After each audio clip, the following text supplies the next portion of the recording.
Hello, my name is Gary Schotten, and we're sitting here inside my machine shop. I'm in the finished goods area. It's a quiet place, so these recordings are not interrupted with a lot of clanging and sound, and so I hope you enjoy these, and I hope they're beneficial to you. We're trying to present truth that's globally true, that would apply in any culture, in any language, once it's translated, would be applicable, and we can learn from people that went before us, maybe even 100 years before us, or even maybe certain things if we can get a glimpse into history books like the Bible thousands of years ago. We can see examples of documented literature of how these same exact principles worked back in the old days. And then we believe that they will work in the years to come. So we're not trying to teach things that are just going to be surface. Today we're going to talk about punishment mindset, and not having a punishment mindset in your life or in your businesses. Now, I won't be too personal when I tell about a family member. I'll just leave it at that. And this family member, it wasn't my immediate family, it was a distant family. And just happened that the father was a military trained, a military background. And I hate this that it happened, but basically he was running his home with a punishment mindset. You do what I say, or you're going to have to be grounded for 3 days. You do what I say, or you're going to take your cell phone away from you. You do what I say, and you're not going to be able to go to that party. You do what I say, or you can't do this. You do what I say, you do what I say, you do what I say, or here's the consequences. Well, almost consistently as these children got to be age 16 and 17, they got out of there as fast as they could because they didn't respond to that kind of leadership. The punishment because you didn't do something right. If you're not careful, you can approach your businesses that way. You can create a long list of conditions and the appropriate punishment that goes with it, the number of days off without pay, the number of penalties that you're going to have. You accumulate too many lates. You're late now the 4th time, so now you're going to take a day off because you've been late. I know that some people might be doing that, but I'm personally not in favor of that. I think you've lost the point if you come down to that lowest level of leadership by only getting things done because you have a punishment, a punitive mind to everything you're doing. Now, I'm not saying just throw rules away and everybody just does what they want. No, that would be foolish.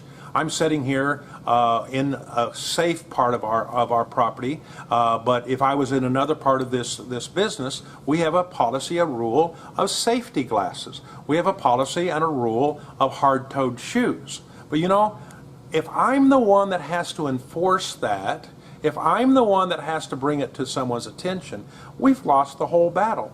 And if we have to have somebody that's consistently pushing that edge, we kind of need to ask that person, why do I have to keep reminding you? Because we don't have 3 strikes, you're out. We don't do it that way. But you still have to wear your safety glasses.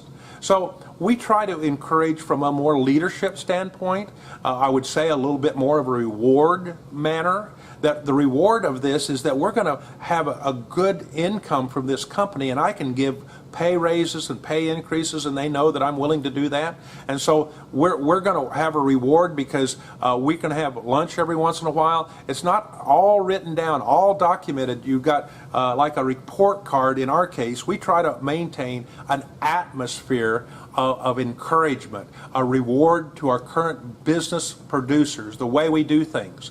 We've gone as far as we have what's called an ISO audit, and that means we subscribe to a worldwide standard that includes safety and includes safety, includes everything we're doing. And in that, we've actually pretty well done away with a policy manual.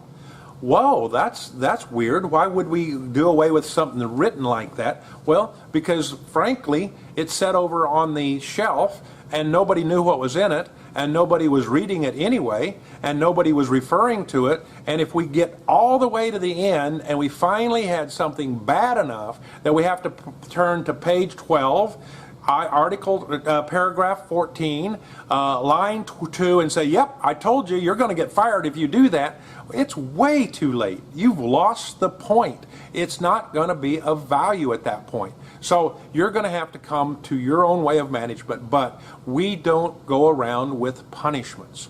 Now, we do go around and hold standards, and maybe a good example of this is that we have, and you might have heard on other teachings, that we have a drug policy. So we didn't put in our manual, we didn't put it in writing any place that we catch you with drugs in your system while we are at work, and we're going to do 1, 2, 3. No, we put in our manual that we're going to take appropriate action to change basically your mindset.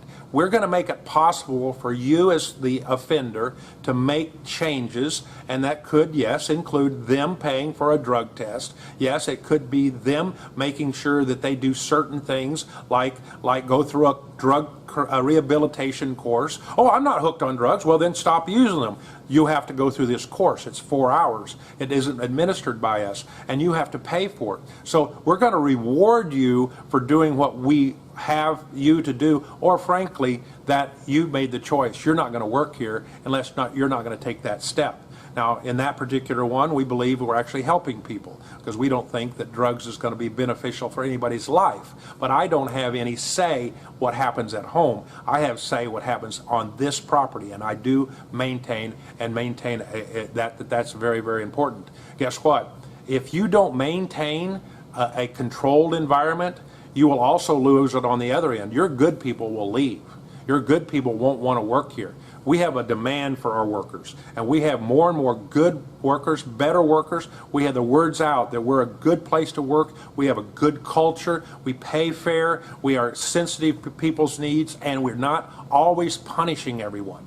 We're making sure that we have a good culture and environment so people are wanting to come to work for us. And the people that like working for us have been here 15 years, 18 years, 10 years, 7 years. Almost everybody that our core people have been here many, many years because we set a standard that's not always walking over their shoulders, trying to be the policeman to catch them.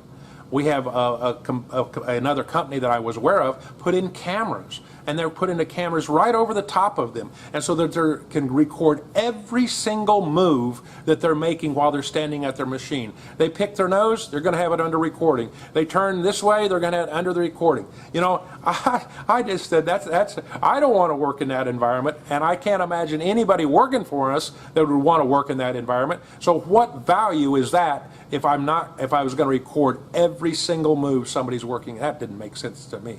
Well, we're going to have some clear objectives, and sure that happens, but it's through a culture of giving encouragement. Yes, guidelines. Yes, there's some penalties. Yes, somebody walks over the line. Basically, you're fired when you don't agree to changing your habits and your abilities, and there is a place that we fire people, of course, but it's not regular. Well, I hope this has been helpful. I hope these ideas of maintaining an encouraging atmosphere rather than a punishment atmosphere is helpful to you. Thank you.